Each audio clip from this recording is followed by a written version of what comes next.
Good morning class. आज हम हमारे नए टेस्ट पेपर का सॉल्यूशन बनाते हैं। हमारा टेस्ट फॉर्म नंबर है 025869। ये हमारे सीजीएल एग्जाम की टेस्ट सीरीज है जिसमें मैथ्स के टोटल 25 क्वेश्चंस आते हैं। तो हम इन 25 क्वेश्चंस का एनालाइज करते आज के पेपर को स्टार्ट पहले क्वेश्चन से। पहला क्वेश्चन ये रहा हमारी स्क्रीन पर, m-1/m इज इक्वल टू 7। तो हमें m² प्लस 1/m² की वैल्यू बतानी है कि क्या होगी। एलजेब्रा का बड़ा इजी सा क्वेश्चन है, m-1/m इक्वल टू 7। आप इसका स्क्वायर करेंगे, m² प्लस 1/m² -2 बराबर 7 का स्क्वायर 49। तो m² प्लस 1/m² 49 प्लस 2 51। तो m² प्लस 1/m² की वैल्यू क्या आ गई 51। ये हमारा आंसर आ गया। बिल्कुल एलजेब्रा का बड़ा इजी सा क्वेश्चन। चलिए नेक्स्ट क्वेश्चन देखते हैं 52 number. The base of a right prism is a triangular of perimeter 90 cm and its in radius is 4 cm. If the volume of the prism is 1200 cm cube, then find the total surface area. लंब pyramid का आधार हमारे पास एक त्रिभुज है जिसका परिमाप हम लोगों को दे रखा है 90 सेंटीमीटर और हमें अंतःवृत्त की त्रिज्या दे रखी है 4 सेंटीमीटर। वॉल्यूम दे रखा है प्रिज्म का 1200 सेंटीमीटर क्यूब। हमें चाहिए टोटल सरफेस एरिया। अब हम लोग जानते हैं कि प्रिज्म का टोटल जो सरफेस एरिया होता है वो हमारे पास क्या होगा 2 इंटू बेस एरिया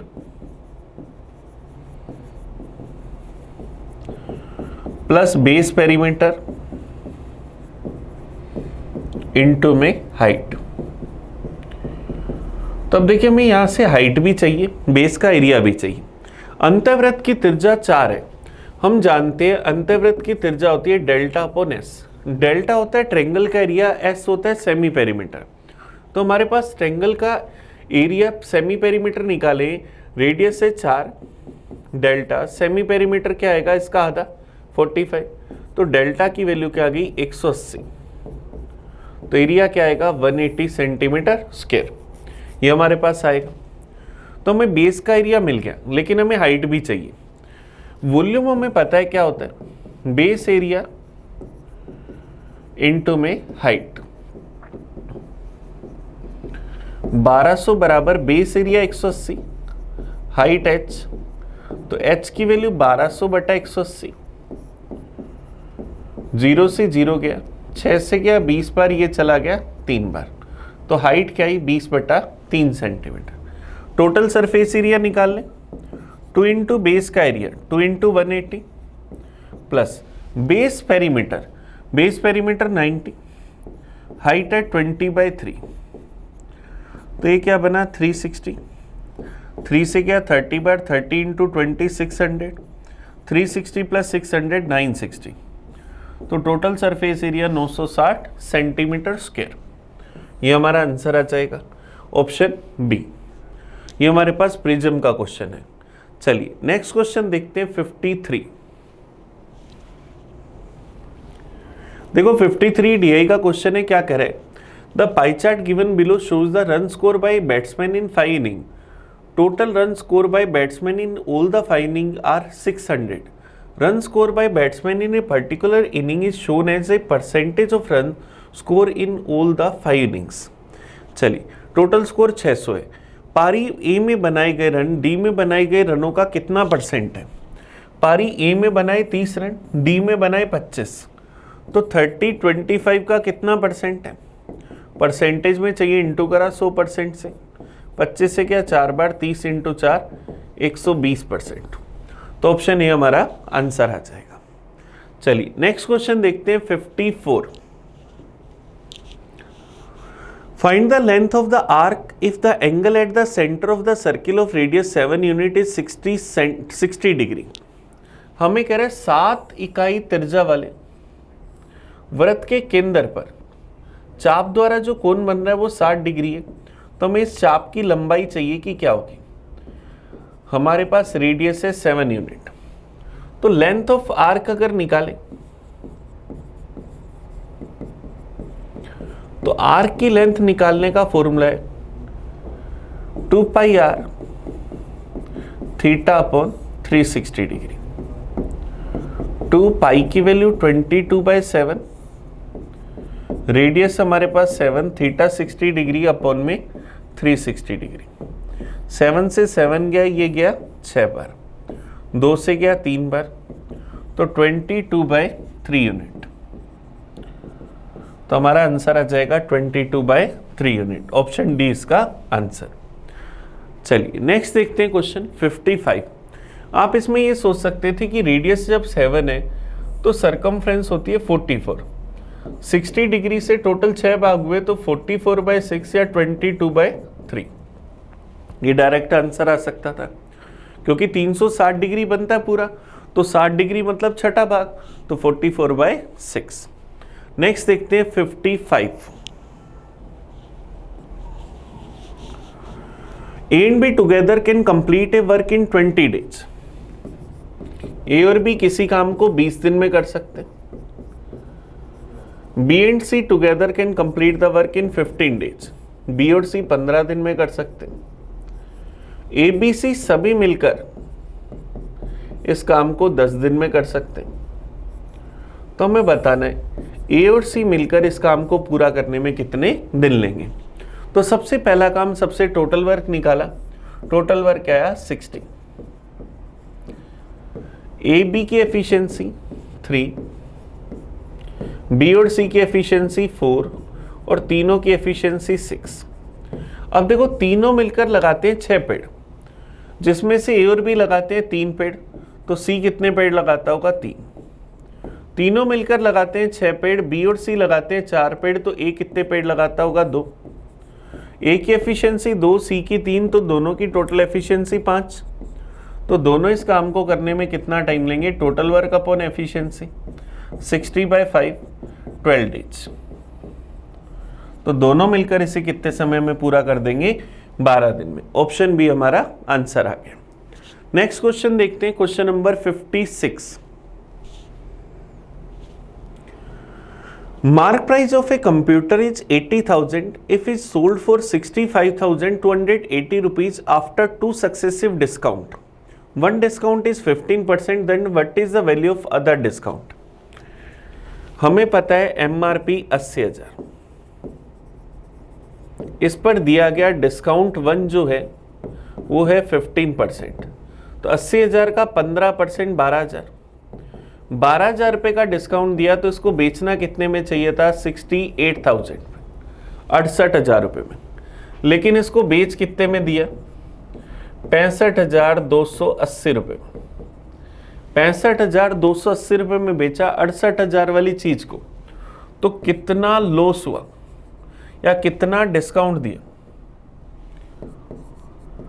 डिस्काउंट दिया गया 2,720 रुपये का, डिस्काउंट दिया गया 2,720 रुपये का, कितने पर, 68,000 रुपये पर। परसेंटेज में चाहिए, इंटू करा 100% से, 3 0 से 3 0 गए, 68 से गया एक बार, ये चला गया 4 बार, तो डिस्काउंट क्या आ गया 4%। तो दूसरा डिस्काउंट क्या है 4%, ये हमारा आंसर आ गया।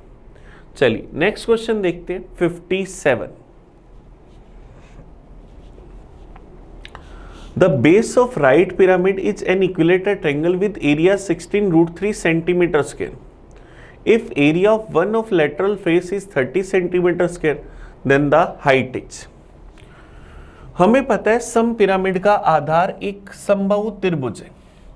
इक्विलेटर ट्रायंगल का एरिया होता है √3/4a²। इसकी वैल्यू दे रखी है 16√3। √3 से √3 गया, a² बराबर 64, तो a की वैल्यू क्या आ जाएगी 8 सेंटीमीटर। बेस की भुजाई 8 सेंटीमीटर, हमें इसकी हाइट चाहिए। पार्श्व फलक का एरिया, एक पार्श्व फलक का एरिया है 30। तो अगर मैं पिरामिड को आपको खोल के दिखाऊं, ये बेस इक्विलेटर ट्रायंगल, अब इसके इस तरह से 3 ट्रायंगल बनेंगे, ये आपस में जाकर एक बिंदु पर मिल जाएंगे। एक फलक का बेस मेरे को पता है, बेस की भुजा है 8, ये होगी स्लांट हाइट, तो इसका एरिया कितना है 30 सेंटीमीटर स्क्वायर। तो स्लांट हाइट की वैल्यू निकाले तो 1/2 बेस इंटू हाइट बराबर ट्रायंगल के एरिया के। तो यहाँ से S की वैल्यू 60/8 या 15/2, स्लांट हाइट आ गई 15/2 सेंटीमीटर। अब हमें स्लांट हाइट भी मिल गई, बेस की भुजा भी पता है, हमें हाइट चाहिए। तो S का फॉर्मूला होता है S² बराबर A²/12 प्लस H²। तो 15/2 का स्क्वायर 225/4 बराबर 8 का स्क्वायर 64/12 प्लस H²। तो H² की वैल्यू 225/4 माइनस में 64/12, LCM आ गया 12, 3 गुना करा 675 माइनस 64, तो 611/12। तो H की वैल्यू रूट में 611/12, ये हमारे पास ऑप्शन 20 का आंसर आ गया, ऑप्शन 20 का सही आंसर। चलिए नेक्स्ट देखते हैं question number 58। 10 persons are sitting at a round table. The probability that 2 particular persons sit together is। एक गोल मेज पर 10 व्यक्ति बैठे, संभावना क्या है कि 2 विशेष व्यक्ति एक साथ बैठे। अब राउंड टेबल पर बैठने की टोटल प्रोबेबिलिटी जो होती है वो होती है फैक्टोरियल n-1। तो 10 व्यक्ति हैं तो टोटल प्रोबेबिलिटी कितनी है 9। अब हमें चाहिए कि 2 विशेष व्यक्ति एक साथ बैठते, तो 2 विशेष व्यक्ति एक साथ चाहिए। तो हमारे पास इन दोनों विशेष व्यक्तियों को अगर अपन 1 पर्सन माने तो 10 की जगह कितने व्यक्ति हो गए, तो 9 पर्सन्स के बैठने की प्रोबेबिलिटी क्या होगी फैक्टोरियल 9-1 फैक्टोरियल 8। लेकिन ये जो दोनों व्यक्ति बैठे हैं ए और बी, ए बी भी बैठ सकता है और बी ए भी बैठ सकते हैं, इस तरह से आपस में अपनी जगह तो इंटरचेंज कर सकते हैं। तो उनके आपस में प्रोबेबिलिटी हुई फैक्टोरियल 2 या 2। तो हमारे पास इस इवेंट की प्रोबेबिलिटी क्या होगी, total outcome factorial 9, favourable outcome factorial 8 into 2। तो फैक्टोरियल 8 इंटू 2 अपॉन में 9 इंटू फैक्टोरियल 8, ये कट जाएगा। तो इस इवेंट की प्रोबेबिलिटी क्या हुई 2/9। तो हमारा आंसर क्या आ जाएगा 2/9, ऑप्शन डी इसका आंसर आ जाएगा। चलिए नेक्स्ट देखते हैं 59। The difference between compound interest compounding half yearly for 1 year and simple interest for 1 year on a certain sum lent out at annual rate of 10% is 25 rupees. What is the sum? Rate है 10%, time है 1 साल, CI और SI का जो difference है वो 25 rupees. जब calculation है half yearly, half yearly calculation में रेट आदि और टाइम डबल, तो 5% और टाइम 2 साल। तो 2 साल के लिए CI/SI के डिफरेंस का फॉर्मूला होता है D बराबर P इंटू R अपॉन 100 का स्क्वायर। डिफरेंस है 25, प्रिंसिपल नहीं पता, रेट है 5/100 का स्क्वायर। 5 इंटू 5 25 से कट गया, तो प्रिंसिपल 100 इंटू 100 क्या आ जाएगा 10,000। तो प्रिंसिपल कितना आ गया 10,000 रुपये, ऑप्शन डी इसका आंसर आ जाएगा। चलिए नेक्स्ट क्वेश्चन देखते हैं 60 नंबर। देखो ये डीआई का क्वेश्चन है, हमें क्या कह रहा है the pie chart given below shows the run score by batsman in 5 inning, the total run score by the batsman in all the 5 innings are 800, total run है 800। Run score by the batsman in particular inning is shown as the percentage of the run score in all these 5 innings। 5 inning में दिखाए गए run percentage में दिखा रखे। What is the difference between run scored S and U? Run scored S and you, ये हमारे पास होगा। ये आपको यहाँ पर दिख नहीं रहा, अपन इसको अरेंज करते हैं।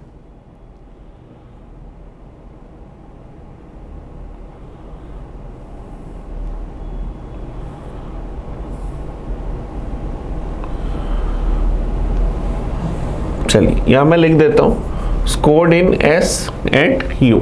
एस और यू में बनाए गए रनों का अंतर कितना है? एस में बनाए 31%, यू में बनाए 12%, 31% और 12% का अंतर 19%। अब 19% किसका चाहिए? 800 का। तो 800 का 19% का मतलब मल्टीप्लाई परसेंटेज हटाएंगे बटा में 100, 19 को 8 से गुना करा 152। तो ऑप्शन ए हमारा आंसर आ जाएगा। तो दोनों में बनाए गए रनों का अंतर कितना है? 152। चलिए नेक्स्ट देखते हैं 61 number. BD ratio BC is equal to 1:3। तो हमें x का मान बताना है कि क्या होगा। अब BD रेशियो में 1 है, BC 3 है, तो DC कितनी होगी? 2। पूरी BC 3 थी, BD 1 है, तो DC कितनी होगी? 2। हमें इस x की वैल्यू बतानी है कि क्या होगी। हमारे पास एक छोटी सी थ्योरम होती है, जो हमारे ट्रायंगल ट्रेंगल में बेस का रेशियो होता है वही क्या होता है? उनके एरिया का रेशियो होता है। तो क्या मैं ऐसा लिख सकता हूं, ट्रेंगल ABD का एरिया अपॉन के अंदर ट्रेंगल ADC का एरिया, इनके एरिया का रेशियो इनके बेस के रेशियो के बराबर होगा 1:2 के बराबर। ट्रेंगल का एरिया अगर अपन देखें ABD का, तो इस AD को अगर मैं x बोल दूं तो ट्रेंगल का एरिया क्या होता है? 1/2। AB 1 है, AD x है, इनटू में sin 45। अगर हमें कोई दो साइड पता है और उनके बीच का कोण पता है तो ट्रेंगल का एरिया होता है 1/2 A into b into sine theta. दूसरे वाले का एरिया 1/2 √2 इंटू एक्स और साइन x डिग्री। वो कैपिटल X है, हमने स्मॉल x माना। आप चाहो तो x की जगह अपन लोग क्या करते हैं? y मान लेते हैं। इसको भी y कर देते हैं और इसको भी y और इसको भी y। तो y से y कट गया, बराबर में क्या? 1/2। 1/2 से 1/2 कट गया। 1 इंटू साइन 45 डिग्री, 1/√2 अपॉन में √2 इंटू साइन x बराबर 1/2। √2 इंटू √2, 2 से 2 कट गया, क्रॉस मल्टीप्लाई करा, साइन x डिग्री बराबर 1, तो x डिग्री बराबर 90, क्योंकि साइन की वैल्यू 1 कितने डिग्री पर होती है? 90 डिग्री पर। ऑप्शन डी हमारा आंसर आ गया। तो एक इजी सी थ्योरम, ट्रेंगल के एरिया का वही रेशियो होता है जो इनके बेस का रेशियो होता है। चलिए नेक्स्ट क्वेश्चन देखते हैं 62।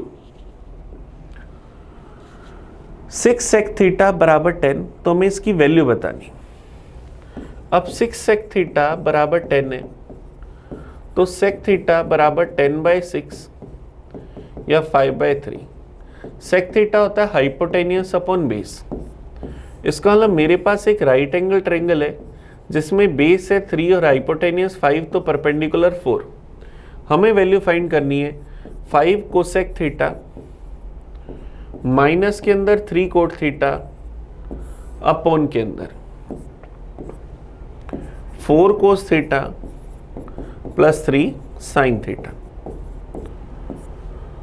अब 5 cosec theta hypotenuse upon perpendicular minus 3 cot theta base upon perpendicular upon में 4 cos theta base upon hypotenuse plus 3 sine theta perpendicular upon hypotenuse.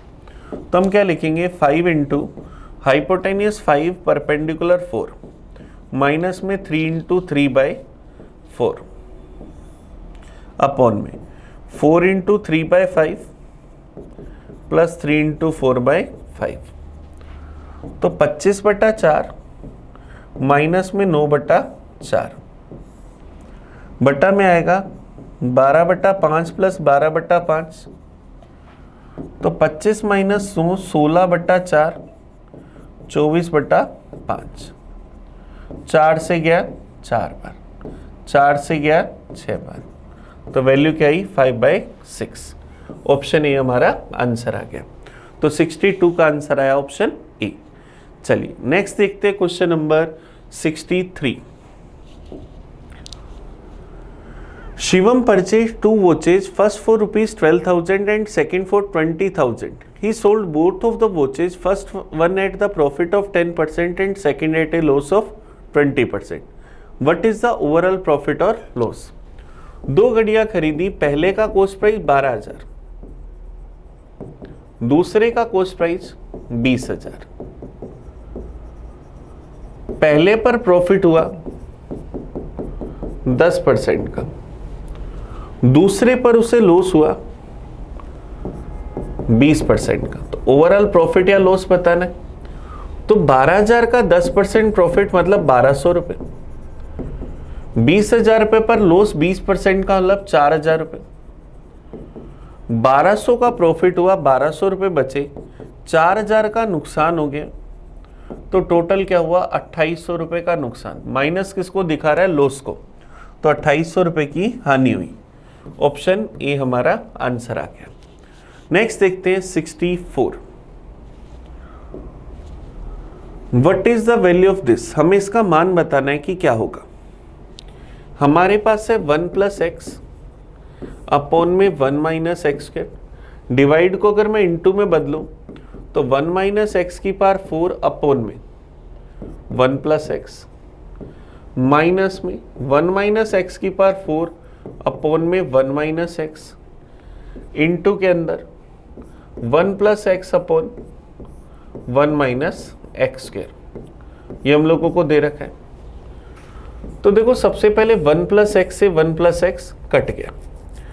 अब 1 - x⁴ को 1 + x² इंटू में 1 - x² अपॉन में 1 - x² लिखा, तो ये टर्म भी कट गई माइनस के अंदर। 1 - x⁴ को 1 - x² इंटू में 1 + x² इंटू में 1 + x अपॉन में, अब 1 - x इंटू में 1 - x², तो 1 - x² से 1 - x² भी कट गया। ऐसा हम लिख सकते हैं। अब मेरे पास यहां पर क्या टर्म बची, 1 + x² माइनस में 1 + x², 1 + x अपॉन में 1 - x। एलसीएम ले ले, 1 - x, 1 - x इंटू में 1 + x², माइनस में 1 + x² इंटू में 1 + x।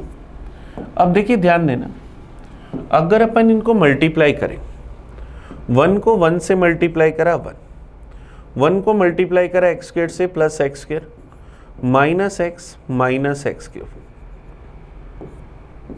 माइनस में 1, x से गुना करा minus x minus x² minus x³ upon में 1 - x।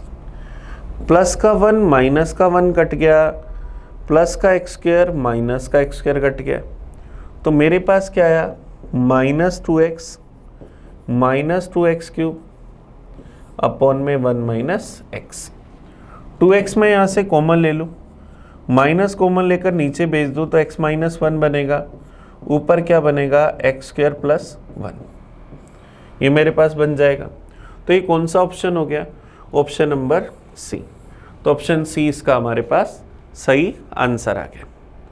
चलिए नेक्स्ट क्वेश्चन की ओर बढ़ते हैं। Question number 65। The salary of an employee increase continuously by 20% every year. If his salary today is 14,000, what will be the his salary after 3 year? हर साल हम उसको 20% से बढ़ा रहे, मतलब 2/10 से बढ़ा रहे, तो सैलरी 10 से 12, फिर 10 से 12, फिर 10 से 12।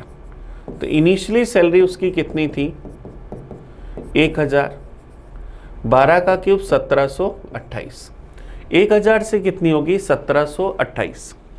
आज उसकी सैलरी है 14,000, जिसकी रेशियो में वैल्यू है 1000, हमें वैल्यू चाहिए 1728 की। 3 साल बाद उसकी सैलरी चाहिए, तो 3 0 से 3 0 कट गए। 14 से अगर मल्टीप्लाई करें तो पहले 10 से मल्टीप्लाई करा 17,280, 4 से मल्टीप्लाई करा 17 दूना 34 6800, 28 का अगर मैं 4 गुना करूँ 25 का 100 और 112, तो मेरे पास क्या जाएगा 24,192। तो ऑप्शन ए हमारा आंसर आ जाएगा। तो इसका सही आंसर आया 24,192 रुपीज। नेक्स्ट देखते हैं 66। Which of the following is true about quartile deviation. चतुर्थक विचलन के बारे में निम्नलिखित में से कौन सा कथन सही है? Based on all observation, affected by extreme values, based on 50% data, can not be use for open end class. देखिए हमारे पास अगर ये कोई डाटा है, अब मेरे को इसके अगर 4 टुकड़े करने हैं, इस डाटा को 4 भागों में बांटना है, तो मैं यहाँ क्या करूँगा 4 पार्टीशन चाहिए, तो मैं इसके यहाँ से 3 पार्टीशन कर दूंगा, 3 लाइनों में यहाँ पर ड्रॉ कर दूंगा।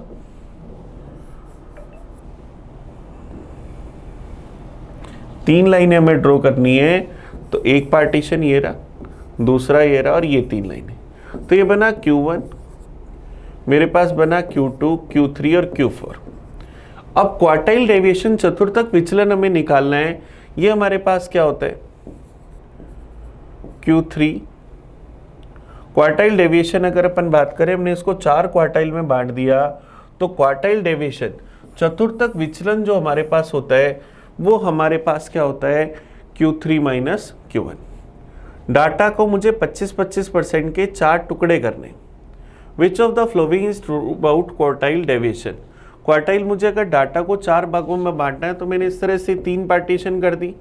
पहला 25%, फिर अगला 25%, फिर अगला 25% और फिर अगला 25%। अब क्वार्टाइल डेविएशन के लिए हम क्या लिखते हैं Q3 माइनस Q1। तो देखो Q3 तक के लिए हम लोगों ने कितना डाटा काम में लिया 75%। Q1 के लिए हमने कितना डाटा काम लिया 25%।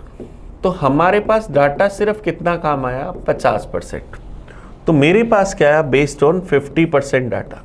ये सिर्फ कितने डाटा पर बेस होता है 50% डाटा पर। तो हमारा आंसर आ जाएगा ऑप्शन सी। चलिए नेक्स्ट देखते हैं question number 67। Sine square theta upon में cos theta into 1 plus cos theta plus 1 plus cos theta upon में कोस थीटा, इसकी वैल्यू चाहिए। साइन स्क्वायर थीटा अपोन में cos theta into 1 plus cos theta plus 1 plus cos theta upon में cos theta. अगर मैं इसका LCM ले लूं तो कोस theta into 1 plus cos theta, ऊपर क्या बनेगा sign square theta plus 1 plus cos theta का होल स्क्वायर, ऐसा हम लिख सकते हैं। तो अब अगर मैं यहां से इसको सोल्व करूं तो क्या बनेगा sign square theta plus 1 plus cos square theta plus 2 कोस थीटा अपॉन के अंदर कोस theta into 1 plus cos theta. Sign square theta plus cos square theta 1 होता है, 1 प्लस 1 क्या बनेगा 2 प्लस 2 कोस थीटा अपॉन में cos theta into 1 plus cos theta. 2 अगर common ले लें तो 2 into 1 plus cos theta upon में cos theta into 1 plus cos theta, यह आपस में कट गया। तो 2 अपॉन कोस थीटा, यह हम लिख सकते हैं 2 सेक थीटा। तो हमारा आंसर क्या आ जाएगा ऑप्शन बी। तो इसका सही आंसर आएगा ऑप्शन बी। नेक्स्ट देखते हैं 68 number. The least value of n such that this greater than 2000। हमें n का वह न्यूनतम मान बताना है जिसके लिए ये 2000 से, इनका टोटल 2000 से ज़्यादा बने। अब देखिए ध्यान देना, अगर हम बेसिक तरीके से देखें 3 की पावर 1 3 होता है, 3 की पावर 2 9 होता है, 3 की पावर 3 27 होता है, 3 की पावर 4 81, 3 की पावर 5 243, 3 की पावर 6 729, 3 की पावर 7 2187। अब मैं 3 की पावर 1 से 3 की पावर 6 वाली सारी वैल्यू अगर जोड़ लूं तब भी सम मेरे पास 2000 नहीं बनेगा। जब मैं 3 की पावर 7 इसमें इंक्लूड करूंगा तब मेरे पास वैल्यू ग्रेटर देन 2007 आएगी। तो मुझे 3 की पावर 7 मैक्सिमम चाहिए, तो n की जगह क्या आ जाएगा 7, तो ऑप्शन सी हमारा आंसर आ जाएगा। ये इसको करने का डायरेक्ट तरीका। अगर हम चाहे इसको फॉर्मूला बेस करें तो मेरे पास ये 1 + 3 + 3 स्क्वायर + 3 क्यूब प्लस 3 की पावर n, ये मेरे पास क्या एक जीपी है। a की वैल्यू क्या है 1, r की वैल्यू क्या है 3। मुझे यहाँ से Sn का फॉर्मूला चाहिए। Sn का फॉर्मूला होता है a × r की पावर n + 1 - 1 अपॉन में r - 1। तो a है 1, 3 की पावर n + 1 -1 अपॉन 3 - 1, ये क्या होना चाहिए ग्रेटर देन 2000। 3 - 1 क्या बना 2, 2 को ऊपर ले गया तो 3 की पावर n + 1 - 1 ग्रेटर देन क्या आना चाहिए 4000। तो 3 की पावर n + 1 ग्रेटर देन आएगा 4001। अब 3 की पावर n + 1 4001 से ज़्यादा होनी चाहिए, मतलब n + 1 की वैल्यू क्या आएगी 8, क्योंकि 4000 से ज़्यादा चाहिए। तो 3 की पावर जब 8 लेंगे इसका 3 गुना करेंगे तभी मेरे पास 6000 समथिंग आएगा। तो ये क्या होगी 4 से ज़्यादा। तो n + 1 बराबर 8, तो n बराबर 8 - 1 7। तो हमारा आंसर आ गया ऑप्शन सी। बाकी डायरेक्ट सबसे बढ़िया तरीका, सीधा पावर देखा तब आंसर आ गया। चलिए नेक्स्ट क्वेश्चन की ओर बढ़ते हैं। 69 A man spent 2300 monthly on average for the first 4 months and rupees 1800 monthly for the next 8 months and saved 12,400 a year. Find his monthly income. पहले 4 महीने उसका एक्सपेंडिचर है 2300 रुपये के हिसाब से, एवरेज एक्सपेंडिचर 2300 रुपये, तो टोटल एक्सपेंडिचर जो उसका होगा वो क्या आ जाएगा 9200। फिर हमें कह रहे हैं अगले 8 महीने उसका खर्चा जो है 1800 रुपये पर मंथ के हिसाब से, तो टोटल अगर मैं इसका करूं तो 18 × 8 क्या आ जाएगा 14400 रुपये। ये इसका एक्सपेंडिचर है। टोटल उसकी सेविंग्स 12 महीनों की 12400 रुपये। तो ये टोटल करें अगर अपन 36,000 रुपये, तो 36,000 रुपये उसने पूरे साल में कमाए, क्योंकि एक्सपेंडिचर भी मिल गया, टोटल सेविंग भी मिल गई। तो 36,000 रुपीज़ पर ईयर अगर उसकी इनकम है तो हमारे पास इनकम पर मंथ क्या होगी 12 का भाग दे दें तो क्या आ जाएगी 3000 रुपये। तो उसकी इनकम क्या आएगी 3000 रुपीज पर मंथ। ऑप्शन हमारे पास 20 का आंसर आ जाएगा। चलिए नेक्स्ट देखते हैं question number 70। The ratio of areas of 2 circle is 81:121। What will be the ratio of their circumference. Circumference का रेशियो निकालना है तो इसका रूट कर दो, तो मेरे पास क्या जाएगा 9:11। ये हमारा आंसर आ जाएगा, क्योंकि एरिया होता है आर स्क्वायर की टर्म में, सर्कमफ्रेंस में सिर्फ आर आता है, तो इनका रूट करा तो आंसर आ गया ऑप्शन बी। ये हमारा आंसर आ गया। नेक्स्ट देखते हैं 71। देखो 71 डीआई का question. The pie chart given below shows the number of girls in 6 school. 6 अलग अलग स्कूलों में लड़कियों की संख्या दे रखी। The total number of girls in the schools are 8000। इन सब स्कूलों में मिलाकर लड़कियों की संख्या 8000 है। सब में परसेंटेज में हमें दिखा रखा है। हमें क्या बताना है, what is the difference between the central angle formed by sector M and Q. M और क्यू के द्वारा हमें जो सेंटर एंगल मिले हैं, केंद्रीय कोण मिले, उसका हमें डिफरेंस बताना है कि हमारे पास क्या होगा।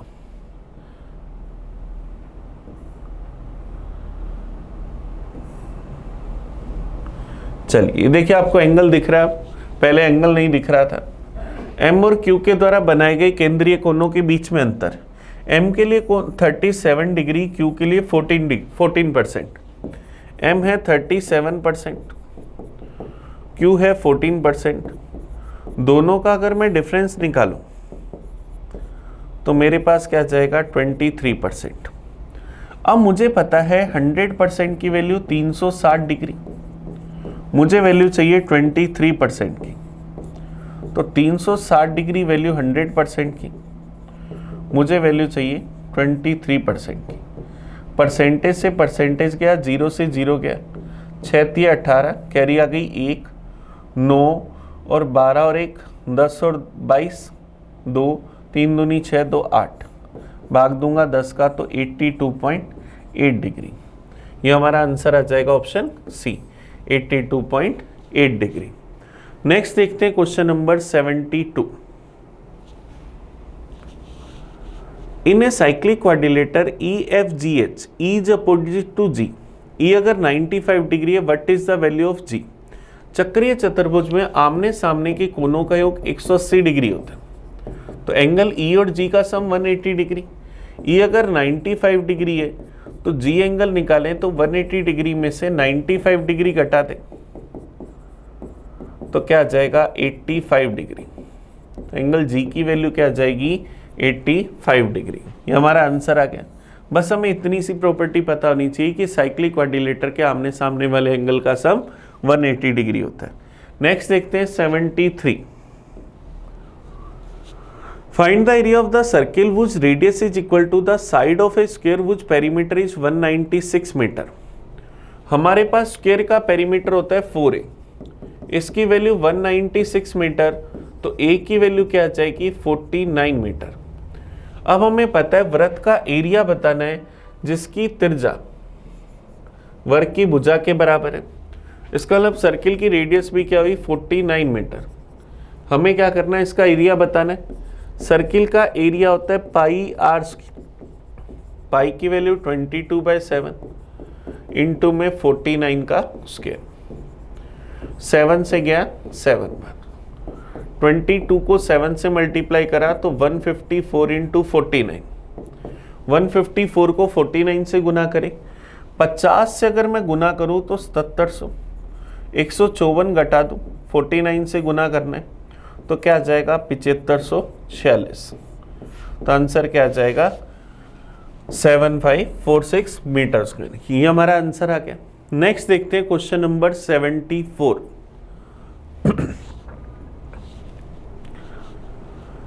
हमें कह रहा है बिना विराम के बिना एक बस की चाल है 60 किलोमीटर प्रति घंटा, विराम सहित उसकी चाल है 54 किलोमीटर पर आवर। बस प्रति घंटा कितने मिनट के लिए रुकती है, यह हमें फाइंड करना है। हमें उसका रेस्ट टाइम चाहिए। तो देखिए रेस्ट टाइम क्या होता है, express speed minus local speed upon में एक्सप्रेस स्पीड इनटू में टाइम हमेशा लेते हैं मिनट में। एक्सप्रेस स्पीड बिना रुके उसकी चाल है 60, रुक कर चाल है 54, एक्सप्रेस स्पीड है 60, रेस्ट टाइम पूछ रहा है प्रति घंटे, मतलब कितने मिनट में, 60 मिनट में। तो क्या आ जाएगा, 6/60 इंटू 60, 60 से 60 कट गया तो क्या आ जाएगा, 6 मिनट। तो प्रति घंटे वो कितने मिनट का आराम करती है, 6 मिनट का। ये हमारा आंसर आ गया ऑप्शन डी। नेक्स्ट देखते हैं 75। Hexadecimal equivalent of the decimal number. हमें इस डेसिमल नंबर का हेक्साडेसिमल चाहिए। नंबर है 10101। अब ये मेरे पास डेसिमल में है, इसको 10101 देखकर बाइनरी मत समझ लेना। हेक्साडेसिमल में बदलना है तो किसका भाग दे, 16 का। 16 का भाग गया, 16 का भाग गया 6 बार, 96 बच जाएगा 5 50, 16 तिये 48, बच जाएगा 2 21, फिर चला जाएगा एक बार, बच जाएगा 5, फिर 16 का भाग दूंगा, 16 तिये 48, बच जाएगा 15 151, फिर चला जाएगा 16 निम 144, बच जाएगा 7, फिर 16 का भाग दूंगा, 16 दूना 32, बच जाएगा 7। तो मेरे पास यहाँ से कोड क्या बनेगा, 2775, 2775। तो ऑप्शन डी हमारा आंसर आ जाएगा। तो इसका आंसर आया डी। चलिए, तो हमने आज पूरे 25 क्वेश्चंस का एनालाइज करा। आप इस वीडियो को बड़े अच्छे से देखना। आपको कहीं भी कोई डाउट हो तो मुझे कमेंट करके बताना। हम मिलेंगे नेक्स्ट वीडियो में अगले सॉल्यूशन के साथ। तब तक थैंक यू। मैं आपका अपना प्रिंस। तब तक पढ़ते रहें।